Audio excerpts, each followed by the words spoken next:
The storm roared across the California coast like a vengeful beast, waves crashing against the jagged rocks of Deadman's Island with the fury of cannon fire. Captain Elias Thorne, a disgraced naval officer turned solitary fisherman, gripped the oars of his weathered skiff, his lantern flickering in the gale, barely piercing the suffocating darkness. Rain lashed his bearded face, salt stinging his eyes, but he rode on, driven by a guilt that never slept. At 38, Elias had seen enough death to know the sea was a merciless grave. But tonight, something else caught his eye, a faint movement on the rocks, a shadow struggling against the tide. A girl no older than 16, clung to a jagged outcrop, her body battered, blood trailing into the churning black water. Most men would have turned back, let the storm claim its due. But Elias, haunted by ghosts of his past, made a choice that would bring a hangman's noose to his neck a year later. If you're ready for a story of courage, betrayal, and redemption that'll grip you to the core, hit that subscribe button and let's dive into the untamed frontier. The year was 1852, and the California coast was a wild, lawless edge of the world, scarred by the gold rush's fevered dreams. Elias Thorne had once commanded a naval frigate, his name whispered with respect in ports from San Francisco to Boston. But that was before the disaster, before the screams of his drowning crew haunted his every night. Disgraced and broken, he'd fled to this desolate stretch of coast, living alone on a battered boat he called Redemption. His only companions were the gulls and the ghosts, his days spent fishing in waters most sailors feared. Deadman's Island loomed a mile offshore, a rocky scar shrouded in fog and legend. Locals swore the Chumash tribes held secret rituals there, that spirits danced in its shadows. Elias didn't believe in spirits, but he knew danger when he saw it. Tonight, the storm was a living thing, its winds howling like wolves, its waves clawing at his boat. He shouldn't have been out here. No sane man would. But guilt had a way of making a man do foolish things. He spotted her as a wave crashed, her silhouette briefly illuminated by a crack of lightning. A girl, her dark hair plastered to her face, her arms wrapped around a rock as if it were her last anchor to life. Her clothes, traditional Chumash woven with intricate patterns, were shredded, clinging to her like a second skin.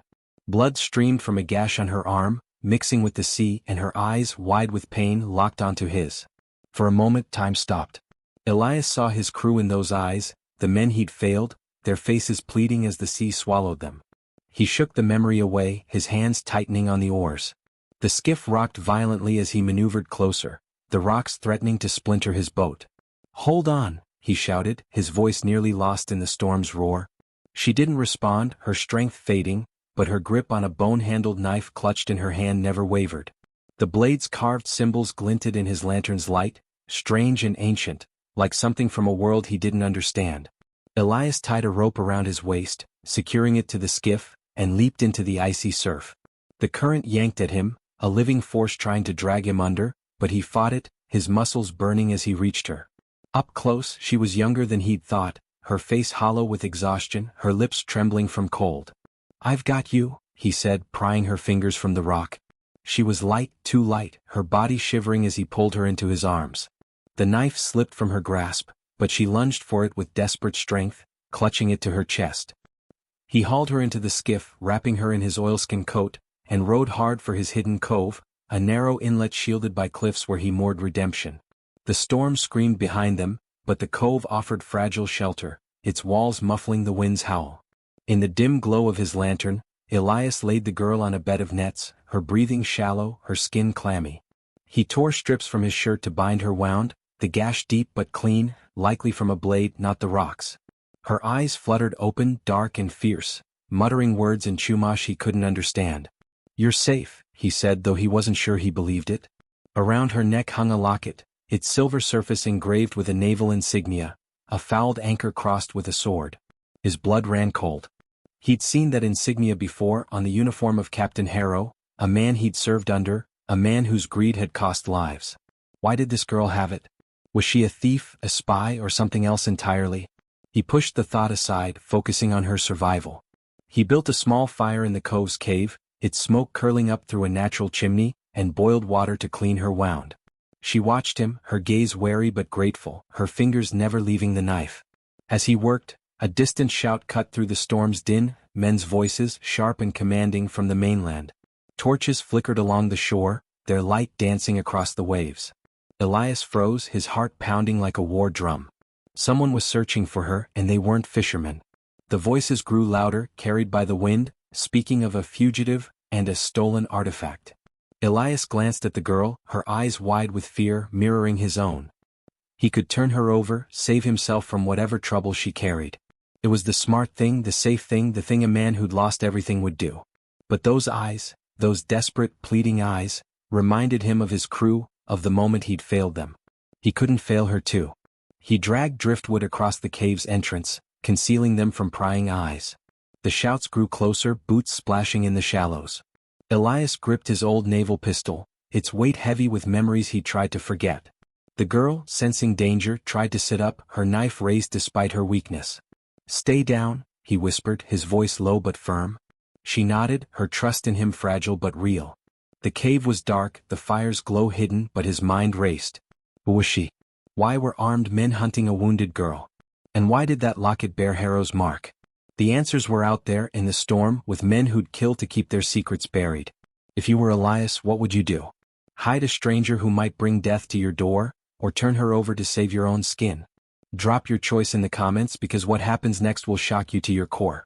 Hit that subscribe button to see how one act of mercy sparks a battle that could change two worlds forever.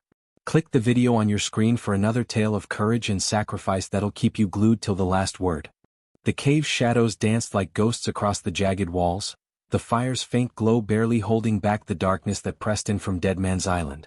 Captain Elias Thorne crouched beside the wounded Chumash girl, her shallow breaths the only sound louder than his pounding heart. He'd hidden her behind a barricade of driftwood, the entrance to their sanctuary sealed against the torchlight flickering closer along the California shore. Men's voices cut through the dying storm, harsh, commanding, laced with menace. They weren't fishermen or lost travelers. These were hunters, and the girl was their prey. Elias gripped his naval pistol, its cold steel a reminder of the life he'd tried to leave behind. He'd saved her from the sea, but now, with armed men closing in, he wondered if he'd only delayed her death and his own. If you're hooked on this tale of courage and betrayal, smash that subscribe button, because the next twist will leave you speechless. The year was 1852, and the California coast was a battleground of greed and broken promises, scarred by the gold rush's fevered aftermath. Elias, once a naval captain who sailed with honor, now lived as a ghost, his boat Redemption his only refuge from a world that had branded him a failure. The girl, who whispered her name as Kala through chattering teeth, lay wrapped in his oilskin coat, her wound bandaged but her eyes burning with a fire that refused to die. Her bone-handled knife, etched with Chumash symbols, rested in her lap, a sacred relic she guarded even in her weakened state. Elias had seen the locket around her neck, its naval insignia tying her to Captain Harrow, a man whose name was a curse in Elias's memory. Harrow, his former commander, had built a fortune on blood, exploiting native tribes and settlers alike during the gold rush. Why did Kala carry his mark? Was she a victim, a thief, or something far more dangerous? Elias worked quickly, piling more driftwood against the cave's entrance, his hands steady despite the fear gnawing at his gut. Kala, regaining strength, gestured urgently, her broken English piecing together a story that chilled him. "Soldiers, attack village," she said, her voice hoarse. "Take land, take lives. I run." Her fingers traced the knife's carvings, her eyes distant with grief. This, sacred. They want. Elias's mind raced. The they she spoke of had to be Harrow's men, mercenaries cloaked in territorial authority, hunting her for the knife, or the secrets it held. He glanced at the locket again, its fouled anchor and sword glinting in the firelight. It was no coincidence. Harrow's shadow loomed over this girl, just as it had over Elias's disgrace years ago, when he defied an order to abandon his crew, only to watch them drown. Outside, the shouts grew sharper, boots splashing through the cove's shallows. "She's here somewhere," a voice barked, thick with authority. "Find her, or the captain'll have our hides." Elias recognized the tone, Harrow's men loyal to coin, not country. He peered through a crack in the driftwood, spotting torchlight weaving closer, maybe a dozen men, armed with muskets and sabers. One figure stood out, his black coat billowing in the wind, a silver badge catching the light. Harrow himself, the man who'd framed Elias for cowardice, now hunting a girl half dead from the sea. "They're after that knife," Elias whispered, more to himself than Kala. She nodded, clutching it tighter, her eyes fierce despite her pain. "Belongs to my people," she said. "Power, in the sea." Elias's thoughts flashed back to that night 5 years ago, when Harrow's greed had left his crew to die in a storm not unlike this one. Elias had refused to abandon ship, but Harrow had cut the lines, saving himself and damning the rest. The guilt had driven Elias to this solitary life, fishing in waters others feared, seeking redemption he never thought he'd find. Now Kala's defiance stirred something in him, a spark of the captain he'd been, the man who'd once believed in honor. "We need to move you," he said, helping her sit up. "There's a Chumash camp, maybe a day's sail north. Can you make it?" Kala nodded, her trust in him growing, a fragile bridge between two broken souls. He taught her a few English words, safe, friend, hide, and she repeated them, her voice soft but determined. They shared a scrap of dried fish, the act of breaking bread sealing their bond. But the cave was no longer safe.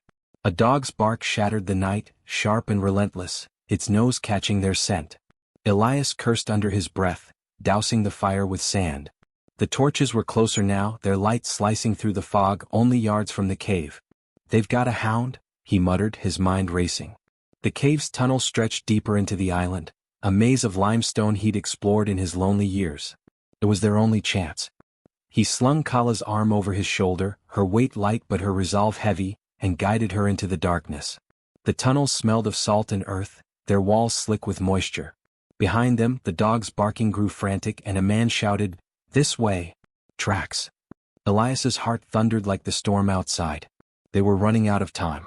The tunnel opened to the island's far side, where the sea roared against sheer cliffs. Elias scanned the horizon, spotting Harrow's ship, a dark silhouette blockading the shore. Its lanterns swayed in the gale, a predator waiting for its prey. Kala clutched her knife, whispering, "It speaks to the sea, protects us." Elias didn't believe in tribal magic, but her conviction shook him. Was the knife just a relic or something more? And why was Harrow, a man who'd betrayed him, so desperate to claim it? The dog's barks echoed closer, boots pounding the cave's entrance. Elias faced an impossible choice: fight a dozen armed men with a single pistol, or risk the open water in a storm that could kill them both. If you were Elias, what would you do? Stand your ground against a corrupt captain's army, or sail into a storm with a girl who might hold the key to your redemption? Drop your choice in the comments, because Elias's next move could be his last. Hit that subscribe button to see if he and Kala escape or fall to Harrow's blade. Click the video on your screen for another frontier tale that'll keep you glued till the end. The sea roared like a living beast, its waves clawing at Elias Thorne's skiff as he rode through the fog. Kala huddled beneath his coat, her bone-handled knife glinting in the moonlight. Deadman's Island loomed behind them, a jagged shadow fading into the mist, but the real danger was ahead. Captain Harrow's ship, its lanterns cutting through the haze like the eyes of a predator. Elias's muscles burned, his shoulder throbbing from exertion, but he couldn't stop. Not with Harrow's men closing in, their muskets primed, their shouts echoing over the California coast. Kala's dark eyes, fierce despite her wounds, locked onto his, trusting him to lead her to safety. He'd saved her from the sea, but now, with a corrupt naval officer hunting them, Elias faced a truth that chilled his bones. Saving Kala might cost him his life.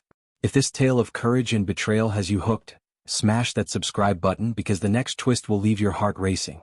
It was 1852, and the California frontier was a powder keg of greed and vengeance, where gold rush dreams fueled corruption as much as hope. Elias, once a naval captain revered for his honor, now a reclusive fisherman, navigated the treacherous reefs he knew like his own scars.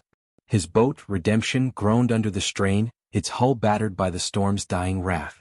Kala, the Chumash girl he'd pulled from the sea, clung to the knife she called sacred, its carved symbols catching the faint starlight.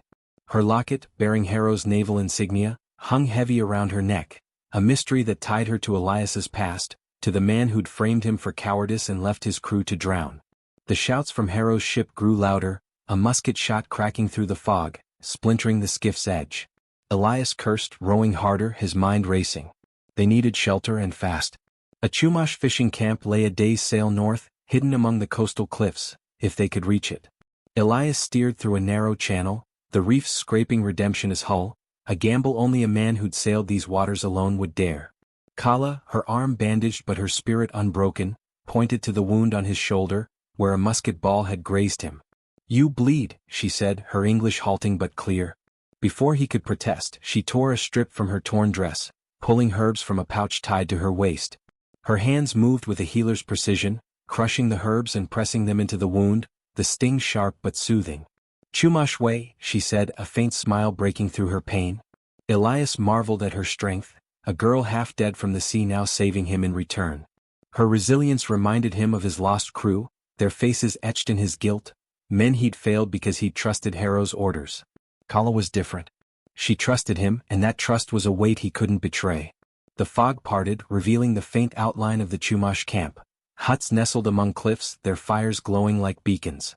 Elias beached the skiff, helping Kala ashore, her steps unsteady but defiant. The camp stirred, elders emerging with wary eyes, their hands gripping spears until they saw Kala's knife. An old woman, her face lined like the cliffs themselves, gasped, "The blade of the sea!" The elders knelt, murmuring in Chumash, their reverence clear.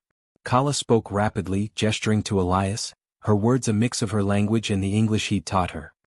"He saved me," she said, holding up the knife. "He fight for us."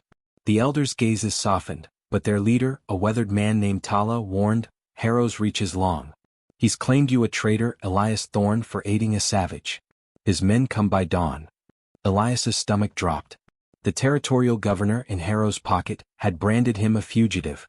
The camp would shelter them but not for long. Inside a hut, warmed by a driftwood fire, Kala shared her story. The knife, she explained, was no mere relic. "It speaks to the sea," she said, her voice low with awe. "My clan healers, we guard it. Harrow wants its power to control tribes, to take land." Elias's mind flashed to Harrow's raids, villages burned to clear paths for gold rush settlers. The locket tied Kala to Harrow's crimes, perhaps stolen, perhaps a trophy. Elias confessed his own past, his voice rough with shame. "I lost my crew because I trusted Harrow. He cut the lines, saved himself, blamed me. I've been running ever since." Kala's hand touched his, her eyes fierce. "You not run now. You save me." The words cracked something in Elias, a wall he'd built around his heart. She was his redemption, but redemption came with a price. Tala interrupted, his face grim. "Harrow's men surround us. A dozen, maybe more." The camp's warriors prepared defenses, but they were outnumbered. Kala clutched her knife, whispering of a ritual, a Chumash ceremony to summon a storm, to drive Harrow's ship onto the reefs. "It need me," she said, her voice trembling. "But dangerous. Maybe I die." Elias's heart clenched. The ritual could save them, but at what cost? Outside, torchlight flickered through the trees, Harrow's men closing in, their muskets glinting. He could fight, a disgraced captain against a naval tyrant, or trust Kala's ritual, a leap into a world he didn't understand. The choice was impossible, but the hoofbeats were close, the air thick with coming violence. If you were Elias, would you risk a spiritual ritual you don't comprehend, or face certain death in a battle against Harrow's army? Drop your choice in the comments, because Elias's next move could save Kala or doom them both. Hit that subscribe button to see if they survive the night. Click the video on your screen for another frontier tale of courage and sacrifice that'll keep you glued till the end. The California night crackled with tension, the Chumash camp's fires casting flickering shadows as Kala stood at its heart, her bone-handled knife raised to the sky. Captain Elias Thorne, his shoulder wound burning, gripped his naval pistol, his eyes locked on the approaching torchlight of Harrow's men. The air grew heavy, clouds churning unnaturally fast above the coastal cliffs, as if the sea itself answered Kala's whispered chants. Her voice, steady despite her trembling frame, called to ancient spirits, a Chumash ritual to summon a storm that could shatter Harrow's ship on the reefs. Elias, a man of logic forged in naval battles, felt his heart pound with doubt, but Kala's courage held him fast. He'd saved her from the sea, but now, with a corrupt captain's army closing in, her choice to risk her life for the ritual could save them all, or doom them to a bloody end. If this tale of sacrifice and redemption has you gripped, smash that subscribe button, because the next twist will leave you breathless. It was 1852, and the California coast was a crucible of greed, where gold rush fortunes fueled betrayal. Elias, once a naval captain of honor, now a fugitive branded a traitor, stood shoulder to shoulder with Chumash warriors, their spears and bows ready to defend their hidden camp.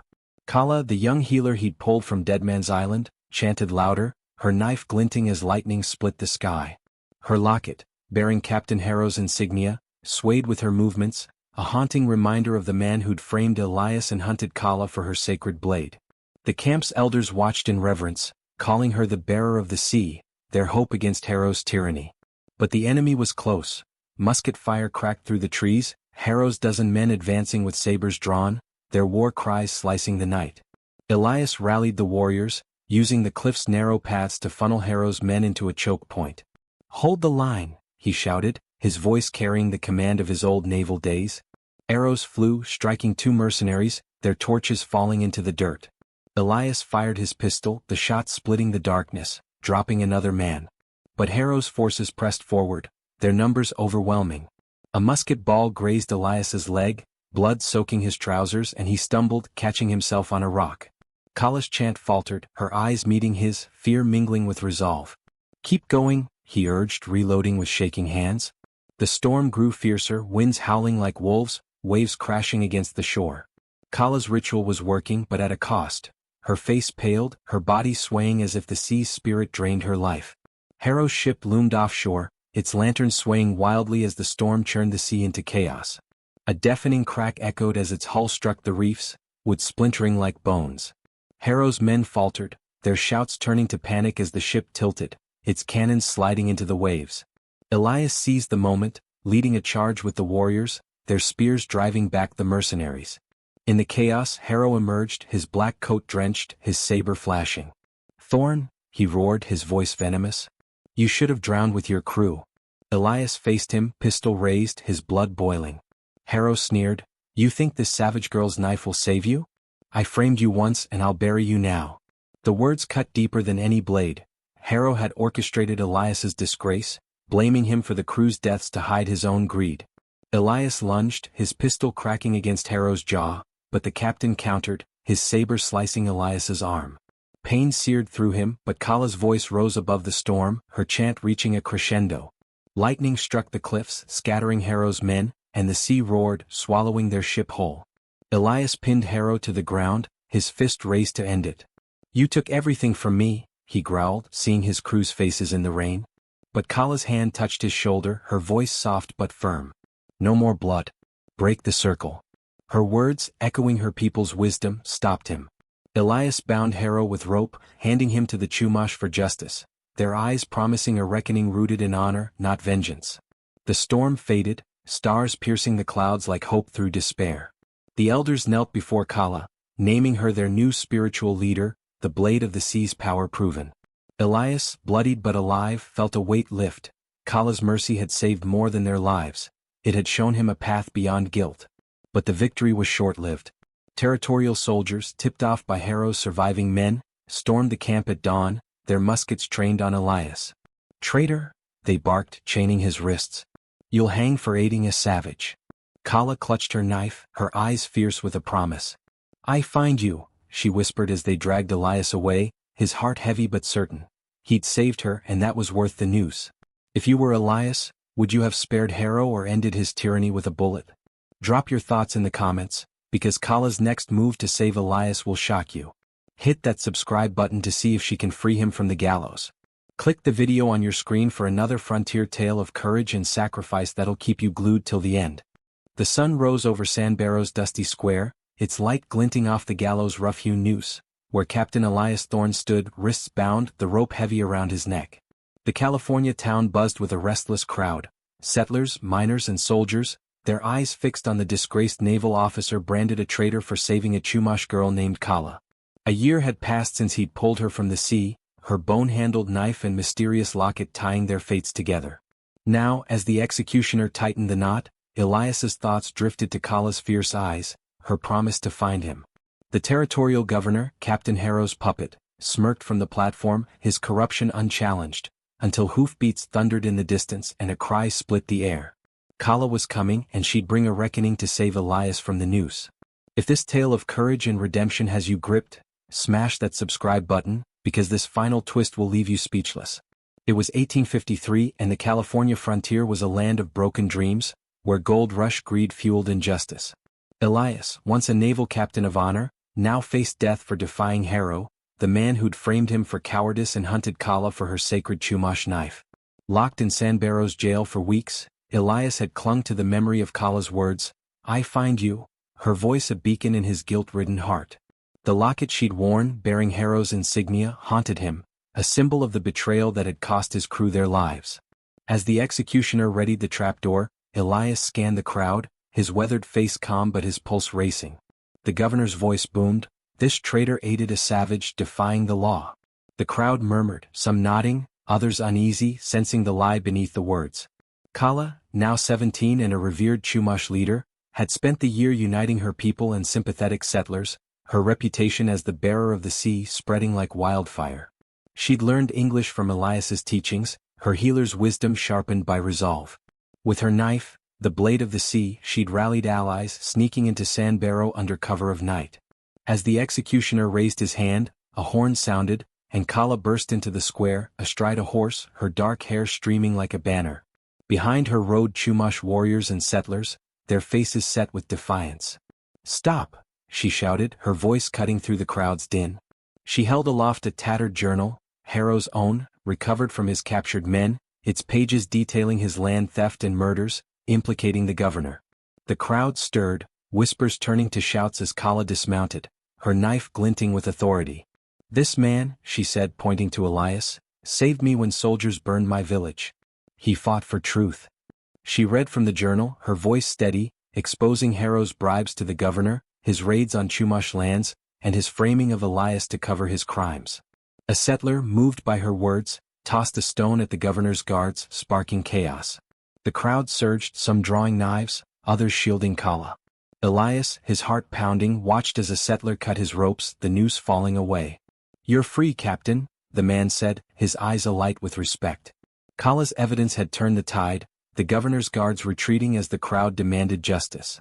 The governor, cornered, tried to flee, but Chumash warriors blocked his path, their spears gleaming. Harrow, imprisoned nearby, faced tribal justice, his fate sealed by the elders' council. Elias stumbled forward, his legs weak but his spirit unbroken, and embraced Kala. "You kept your promise," he said, his voice rough with emotion. She pressed her locket into his hand, its naval insignia no longer a mark of shame but a symbol of their bond. "You saved me first," she said, her smile fierce yet tender, like the sea after a storm. The crowd cheered, settlers and Chumash standing together, a fragile unity born from one act of kindness on a stormy night. Elias and Kala parted ways, her path leading back to her people as their spiritual leader, her knife a beacon of hope. Elias, his name cleared, joined a coastal settlement, using his naval skills to build a harbor where Chumash and settlers traded as equals. At dusk, he stood by the sea, the locket in his hand, its weight a reminder of the girl who'd saved him, not just from the noose but from a life of guilt. The sun painted the waves gold, and for the first time in years, Elias felt peace, knowing one choice had changed two worlds. The stars emerged, bright as Kala's courage, whispering of a future where honor could heal even the deepest scars. What did you think of Elias and Kala's story? Would you have risked everything for a stranger or played it safe in a lawless land?